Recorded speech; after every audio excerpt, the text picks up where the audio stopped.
Hello children, welcome for today's biology class. So today we are going to continue the chapter Principles of Inheritance and Variation.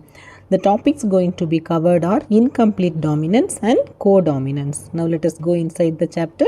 So first let us study regarding incomplete dominance.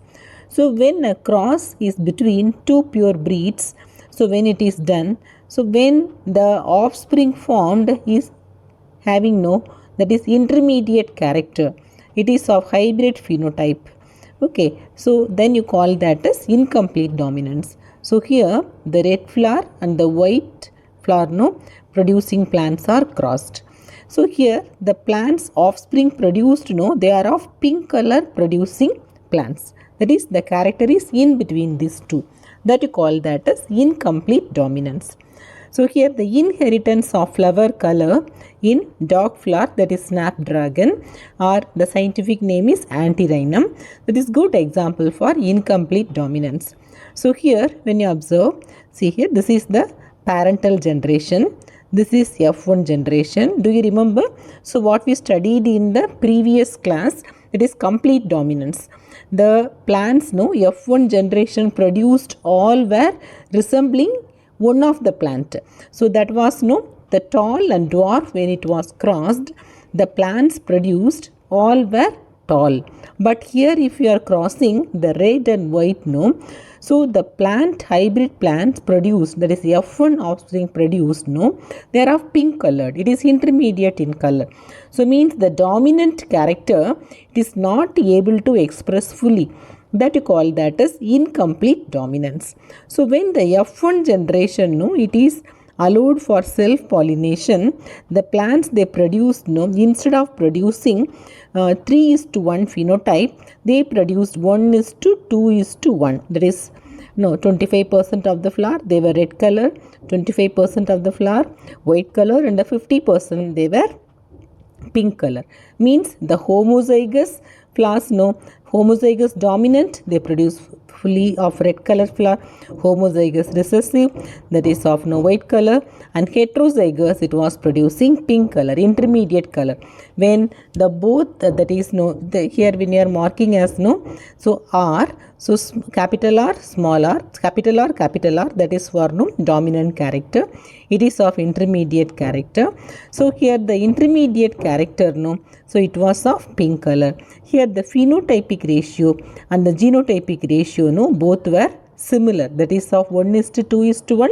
This is also 1:2:1. This type of dominance you call that as incomplete dominance.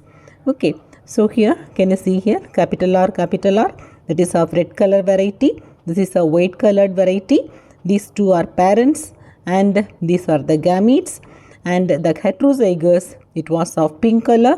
When it was selfed, it produced capital R, it was of red, and capital R, small r, pink color, and this is a white color, F2 generation.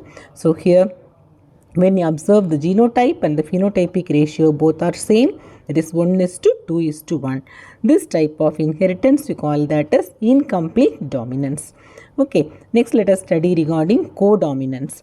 So before studying codominance, let us now compare the three different type of dominance what you are going to study. One is of complete dominance. What is complete dominance? When the F1 hybrid, it resembled among the two parents, if it resembled either any one of the parents, you call that as complete dominance. When the F1 offspring, it is in between two parents, that you call that as incomplete dominance. So we covered this too. The first part we studied that is of complete dominance, and just now we completed incomplete dominance in the pink color flower what it was producing, the snapdragon flower. And the next one we are going to cover codominance. In the case of codominance, F1 generation, it resembles both the parents.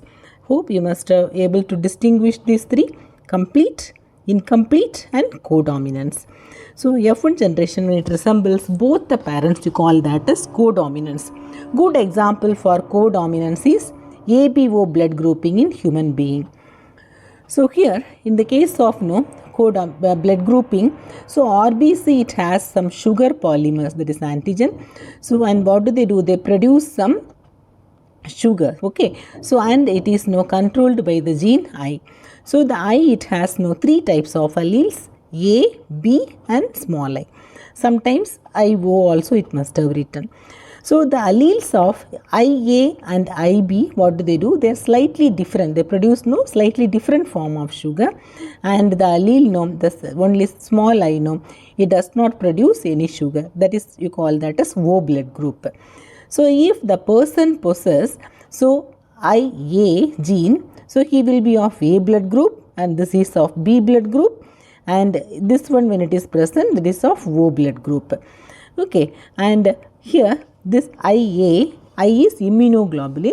So IA and IB, when both are present together, the blood group will be of AB blood group.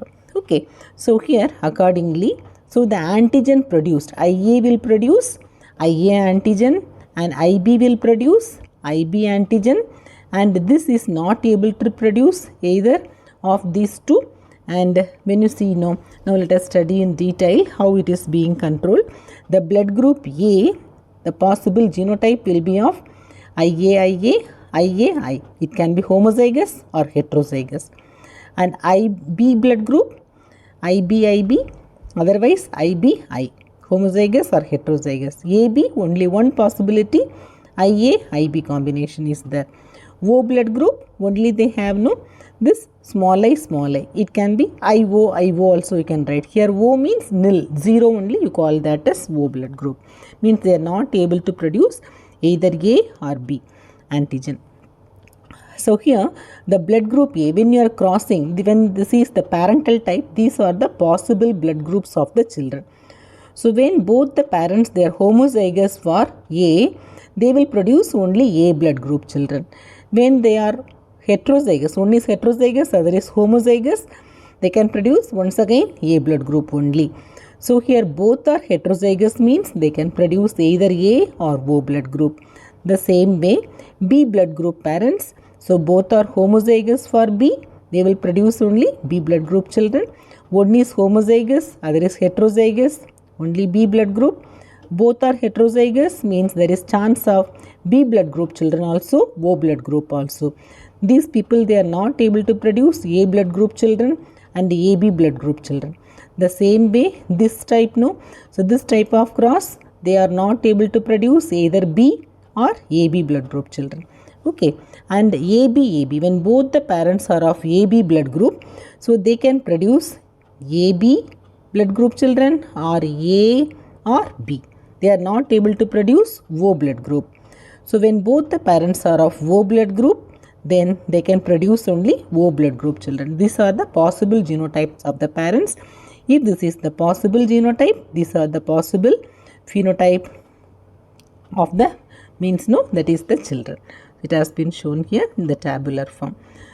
So now what is multiple allele? What we have studied here, that is the codominance, the blood group it is showing no, that you call that as multiple alleles also.